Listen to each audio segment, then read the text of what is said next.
안녕하세요. 얼마 전 남편과 헤어진 30대 여성입니다. 하늘도 무심하단 말을 제가 제 자신한테 써도 되는지 모르겠는데 정말 하늘이 원망스럽습니다. 저 정말이지 양심에 손을 얹고 하루하루 열심히 살았거든요. 그래서 저는 결혼이 신이 저에게 주는 선물 같은 거라고 생각했어요. 너 그동안 고생했다. 이제는 행복해져야지 하는 그런 선물이요. 하지만 선물은 무슨, 지금 제 모습을 보면 답답하고 한숨만 나올 뿐입니다. 제 이야기를 한번 들어보시고 혹시나 제가 너무 지나치다 망상이다 싶으시면 따끔하게 한마디 해주세요. 마지막으로 남편이 저더러 무슨 피해의식이라도 있냐고 해서 그게 큰 상처가 되었는데 제 3자가 보기에도 그렇다면 제 자신을 위해서라도 저도 병원을 가보던지 하려고요. 아무튼 일단 제 이야기를 시작해보겠습니다. 저보다 7살 많은 남편하고는 소개팅으로 만났어요. 저는 회사를 다니는 평범한 직장인이었고 남편은 주점을 운영하고 있었죠. 그리고 이건 좀 쑥스러운 이야기지만 남편과 한 소개팅이 제 인생 첫 소개팅이었어요. 그도 그럴 것이 저희 친정이 형편이 넉넉치 않다 보니 전 고등학교를 졸업하자마자 직장 생활을 시작했거든요.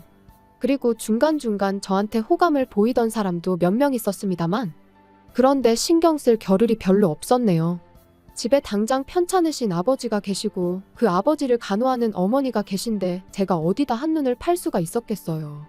그리고 한편으론 자격지심이었는지도 모르겠습니다만 제 상황이 좋지 않다는 걸 남들이 알게 하고 싶지도 않았고요. 아무튼 그러다 결국 아버지께서 제 나이 26살 때 돌아가셨습니다.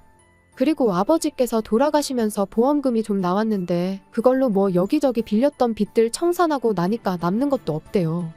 하지만 그래도 솔직히 이후로 한숨 돌리게 되었습니다. 그동안엔 여기저기 밀린 이자 내기에 급급했는데 드디어 조금씩 저축도 할 수 있게 되었으니까요.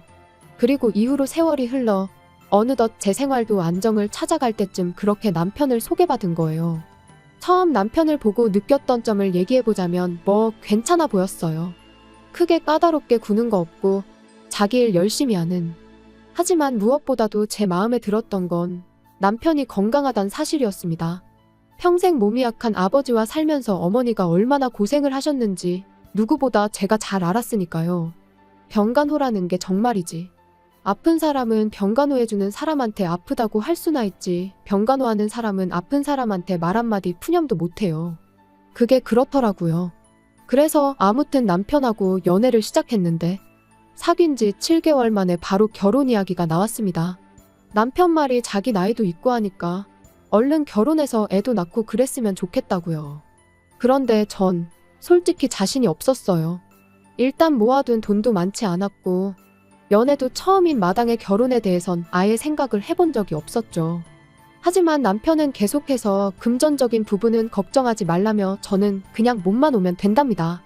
집은 자기 부모님이 해주실 거고 혼수는 자기가 할 거니까 저는 그저 자기 옆에만 있어주면 된다고요. 그렇지만 다들 아시다시피 세상에 공짜가 어딨나요. 그래서 아니라고 그렇게는 못한다고 했어요. 그렇게는 절대 못한다고요. 그리고 나중엔 아예 이별을 각오하고 남편에게 아주 허심탄회하게 제 상황을 털어놓기도 했습니다. 모아놓은 돈도 많이 없고 앞으로도 계속 친정어머니 생활을 도와드려야 한다. 그런데 남편은 계속해서 괜찮다는 소리만 하대요. 자기는 제 월급을 터치할 생각도 없고 아무튼 아무것도 저한테 바라는 게 없다면서요. 그리고 뭐 그저 옆에만 있어달라며 어찌나 애걸복걸 매달리던지. 그리고 저는 지금 생각하면 바보가 따로 없지만 그땐 정말 내가 저렇게 좋을까 싶으면서도 솔직히 제가 그동안 고생을 많이 하고 살아서 신이 이런 남자를 만나게 도와준 건가 하는 생각도 들더라고요. 그래서 결국 그럼 한번 믿고 가보자는 생각으로 알겠다고 했고요. 그런데 막상 결혼을 하고 나니까 남편도 결혼 생활도 제 예상과는 많이 달랐습니다. 결혼하고 한 2달 차 되던 때부터였을 거예요. 걸핏하면 남편이 저더러 회사는 관두고 자기한테 더 집중을 해달라 뭐 그런 소리를 하더라고요. 제가 자기 출근할 때 배웅을 해주면 좋겠다. 자기가 퇴근하고 오면 야식 같은 것 좀 챙겨주면 좋겠다. 황당했죠. 그게 불가능하단 건 누구보다도 남편이 잘 알고 있었거든요. 앞서 말씀드린 대로 저는 직장인이고 남편은 주점을 하는 자영업자예요. 그러니 당연히 출퇴근 시간이 달라요. 게다가 남편은 제 회사는 출장과 야근이 원래 많다는 걸 연애 때부터 잘 알고 있었거든요. 그런데 갑자기 생뚱맞게 자기를 배웅해달라, 야식을 해달라 해대니 어찌나 답답하던지. 그리고 그날도 새벽 2시가 다 돼서야 집에 온 남편은 자는 저를 흔들어 깨우더니 저한테 쫄면을 해달라고 하는 겁니다. 그래서 자다 말고 일어나서 면을 삶고 있는데 순간 저도 너무 서럽고 짜증이 나는 거예요. 그래서 남편한테 정말 이래야겠냐니까 저더러 그거 좀 해주는 게 그렇게 귀찮냐대요. 어이가 없어서 내 입장에서 한번 생각해 보라고 했어요. 6시에 일어나서 출근 준비해야 하는데 지금 시간 좀 보라고. 한두 번도 아니고 매번 이러니 화가 안 나겠냐고요. 그랬더니 남편이 어째선지 순순히 알겠답니다. 그리고 그런 남편의 모습에 뭔가 미심쩍긴 했는데 그래도 한편으론 하긴 자기도 자기가 너무하단 걸 깨달았나 보다 싶기도 했죠. 그래서 그날 저녁 새벽에 짜증낸 게 저도 마음에 걸려서 좋아하는 닭볶음탕이라도 해주려고 장을 봐서 집에 갔는데 어째선지 집도 치워져 있고 아침에 몇 개 나온 설거지거리도 싹 정리가 되어 있는 거예요. 그래서 저는 당연히 남편이 한 줄 알고 전화를 걸었어요. 남편도 새벽에 저를 깨운 게 미안해서 저 집에 오면 좀 쉬라고 치워놓고 나갔구나 싶어서 고맙다고 말하려고요. 그런데 이게 웬걸요. 남편이 하는 말이 어머님이 다녀가셨을 거랍니다. 자기가 제 이야기를 듣고 곰곰이 생각을 해봤더니 제가 참 힘들었을 것 같았대요. 그래서 어머님한테 앞으로 틈틈이 살림 좀 도와달라고 부탁을 드렸다나요. 솔직히 좀 황당했어요. 남편 말만 들으면 저를 위해 그런 것 같지만 그래도 그렇지 아무도 없는 집에 어머님이 오셨다 가셨다는 게. 그리고 그때는 솔직히 뭐라고 말을 해야 하나 싶어서 이러지도 저러지도 못하다가 어영부영 넘어가게 됐네요. 그런데 지금 생각해보면 그때 딱 잘라서 제 의견을 말했어야 했습니다. 이후로 점점 어머님이 오시는 횟수가 늘어났으니까요. 게다가 거기서 끝이 아니라 언젠가부터 어머님이 저를 기다리고 계실 때도 있었죠. 잔소리를 하시려고요. 바깥일도 좋지만 결혼을 했으면 뭐가 우선순위인 줄 알아야 한다던가, 왜 냉장고에 있는 반찬이 며칠째 똑같냐던가, 그리고 그럴 때마다 변명 아닌 변명을 해야 하는 게 한마디로 죽을 맛이대요. 그래서 결국 3달 만에 남편에게 아무래도 이건 아닌 것 같다 했습니다. 어머님이 좋은 뜻으로 오시는 건 알겠지만 솔직히 부담스럽다. 그러니 어머님께 당신이 잘 말씀드려서 앞으로는 날짜와 시간을 정하고 오시게 해달라. 그랬더니 남편은 못마땅한 기색을 내비치긴 했지만 결국 알겠다고 했습니다. 그런데 결론부터 이야기하자면 그 약속은 지켜지지 못했네요. 남편이 분명 어머님께 말씀을 드렸다고 했고, 그래서 저는 남편에게 이참에 현관 비밀번호도 바꾸자고 했어요. 그랬더니 남편은 꼭 그렇게까지 해야겠냐면서 한숨을 푹푹 내쉬더라고요. 그런데 저는 그런 남편의 반응이 납득이 되질 않았죠. 어차피 이제 어머님도 아버님도 약속 없이 오지 않으실 텐데 그러면 현관 비밀번호가 바뀐들 그분들한테는 아무 상관이 없는 일이잖아요. 그래서 제가 남편에게 조목조목 따지고 들면서 도대체 뭐가 문제냐고 했더니 남편도 딱히 반박은 못하고 그저 짜증난다면서 제 마음대로 하라대요. 어이가 없었죠. 싸우자고 한 이야기가 아니었는데. 아무튼 그래서 이제 비밀번호까지 바꿨어요. 그런데 참 이상한 일이었습니다. 어째서인지 언젠가부터 또다시 퇴근하고 집에 오면 집이 마치 저희 집이 아닌 것처럼 느껴지기 일쑤였으니까요. 가령 그릇들이 평소에 제가 놓는 대로 놓여있지 않는다던가, 버린 기억이 없는데 반찬이 버려져 있다던가, 그리고 솔직히 귀신이고 우렁각시고 다녀갔을 리는 없었으니 어머님이 왔다 가셨다는 걸 확신할 수밖에 없었죠. 하지만 막말로 증거도 없고 그렇다고 어머님이 예전처럼 저를 기다리고 계시다가 저한테 싫은 소리를 하시는 것도 아니었잖아요. 그러니까 이번엔 저도 그냥 알고도 모른 척 아무 말도 안 했어요. 남편한테 티를 내지도 않았고요. 어머님이 최소한 제 사적인 부분, 가령 안방이라던가 아무튼 직접적으로 저를 힘들게 하시는 게 아닌 이상 계속해서 모른 척할 생각이었지요. 그런데 결국 저는 가만히 있을 수가 없게 됐어요. 그날은 모처럼 신우까지 해서 온 가족이 모인 날이었습니다. 그런데 신우가 하고 온 귀걸이가 어째선지 무척이나 낯이 익더라고요. 제가 신혼여행지에서 샀던 귀걸이랑 똑같은 디자인이었으니까요. 그래서 남편한테 귓속말로 아가씨 하고 있는 귀걸이 좀 보라고 내 거랑 똑같아 보인다고 물었습니다. 그랬더니 남편도 맞다며 신기하다면서 분명히 살 때 하나밖에 없는 디자인이라고 해서 샀던 건데 어떻게 쟤도 하고 있냐대요. 그래서 제가 그때만 해도 정말 별뜻 없이 신우더러 그 귀걸이를 어디서 샀냐고 물었습니다. 그랬더니 어머님이 주셨다나요? 그리고 그때 안방에서 어머님이 나오시길래 어머님은 저 귀걸이를 어디서 사셨냐고 물었더니 어머님이 순간 깜짝 놀라시면서 신우더러 너는 그걸 왜 하고 왔냐고 짜증을 내시는 거예요. 그러니까 신우는 영문을 모르겠다는 듯 황당해했지요. 그리고 저는 그런 두 사람의 반응에 어째서인지 쎄한 기분이 들어 집에 돌아오자마자 제 귀걸이가 잘 있는지부터 확인을 했는데 어이없게도 상자가 텅 비어 있었어요. 그리고 그제서야 이것저것 눈에 들어오는 게 가을에 하려던 스카프도 안 보이고 뜯지도 않았던 향수도 안 보이고 큼직한 가방 같은 거 말고 작은 소품이나 화장품들이 몇 개 없어졌다는 걸 알게 된 거죠.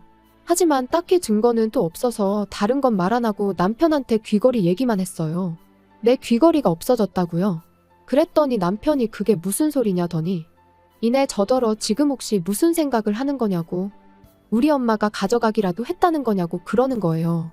그래서 솔직히 요즘 어머님이 계속 나 몰래 집에 오셨던 거 안다고 했습니다. 그리고 남편더러 혹시 당신도 알고 있었냐 물었죠. 그랬더니 남편이 그게 무슨 소리냐면서 더 크게 목소리를 높였는데 저희 남편이 원래 당황할수록 목소리가 커지거든요. 그래서 이 인간이 지금 거짓말을 하고 있구나. 어머님이 드나들고 계신 걸 알고 있었구나 싶대요. 하지만 정말 저한테 무슨 증거라도 있는 것도 아니고 그래서 몰랐으면 됐다 하고는 더는 가타부타 말을 안 했어요.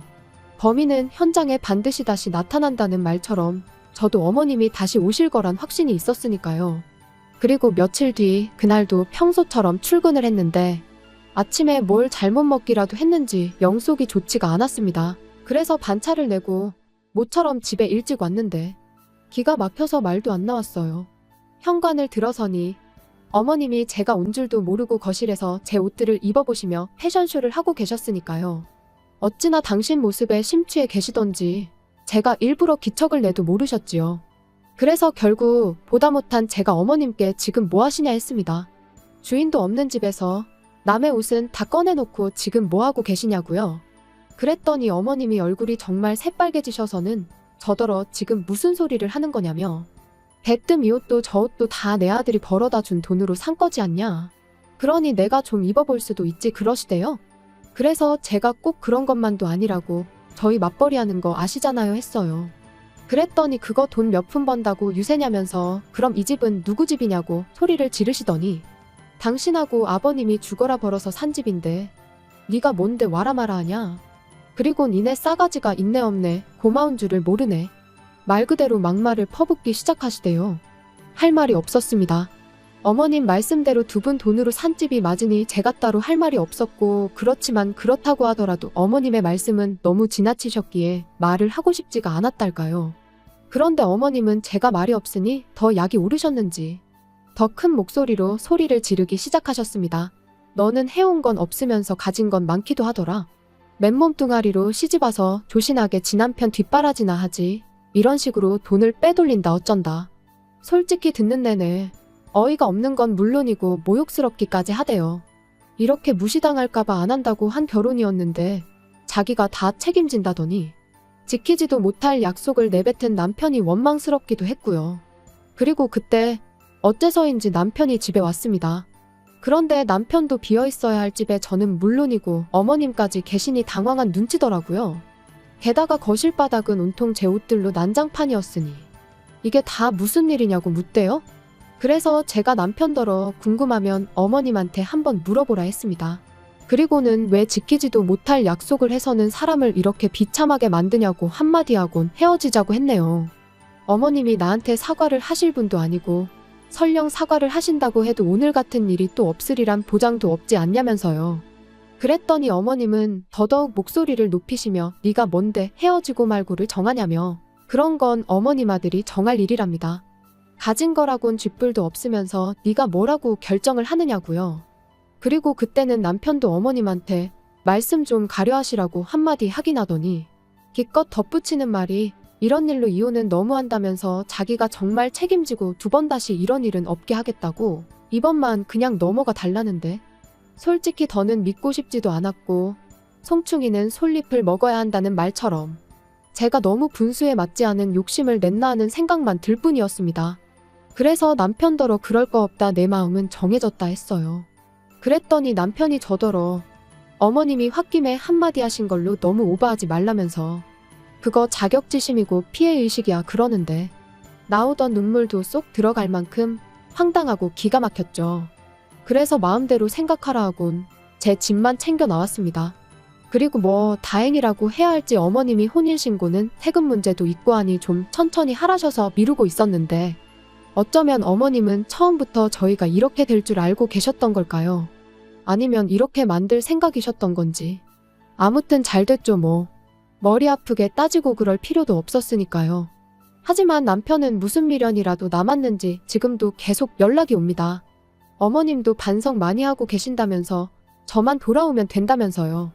하지만 제가 한 번 속지 두 번 속을 순 없죠. 그리고 정말이지 세상에 공짜는 없다는 걸 몸소 배웠는걸요. 좁은 방 한 칸에서 친정어머니와 부대끼며 살더라도 제 능력껏 사는 지금이 좋습니다. 후회 안 해요.